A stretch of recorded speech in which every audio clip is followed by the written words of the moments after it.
this Friday, but next week already we dive into web programming. And even though we've spent a majority of the semester focused on C and on the fairly low-level language, henceforth we move into the world of HTML and CSS. These are not programming languages. They are what we'd call markup languages, but they are the languages in which web pages are written. In fact, if we go to most any website out there, we can go to the favorite Harvard FML, which is actually a hosted blog. We can actually look at the source code here. And this is the kind of stuff with which you guys will soon be familiar. Some of this is a little messier or a little more advanced than we'll see in the first day. But this stuff here is what's called cascading style sheets. And it apparently has something to do with font sizes and weights and colors and so forth. And indeed, aesthetics of a web page. If we scroll down further, we'll start to see lots of open brackets and close brackets and spans and divs, and all of this color-coded text here is what drives, again, any website out there on the internet. But it's one thing to actually make static web pages that simply display information. It's a lot more fun, a lot more empowering to make dynamic websites that take user input,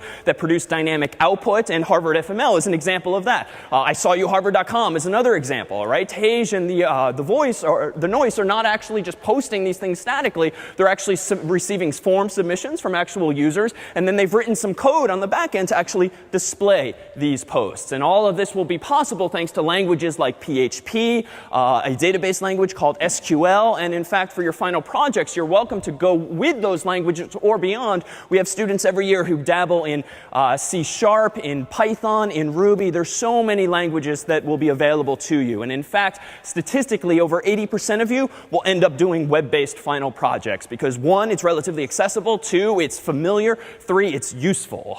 Probably not as exciting to tell your friends to come over to your laptop, sit down in front of your CS50 appliance, and run your game or run your program. That might have satisfied you in the first weeks, but it'd be nice now to just email your house list or your parents or your friends a URL and say, start using my amazing new website. So that is what is on the horizon. But for today, we close out our discussion of some of the more advanced data structures and C and how we might actually build tools that we're going to soon start taking for granted. You're going to see that a lot of C's restrictions and nitpickiness are going to fall by the wayside, for better or for worse, in upcoming weeks, so that if you want a big chunk of storage, you're going to have to think a lot less in PHP to actually get that memory. You can just take for granted that it's accessible for you. If you want something called a linked list or an array, you'll find that syntactically it's a lot easier to get at it. But we're also going to use fancier things called hash tables and trees and other data structures that we'll actually look at today and then use in practice in the coming weeks. So this was, again, a photograph of Mather.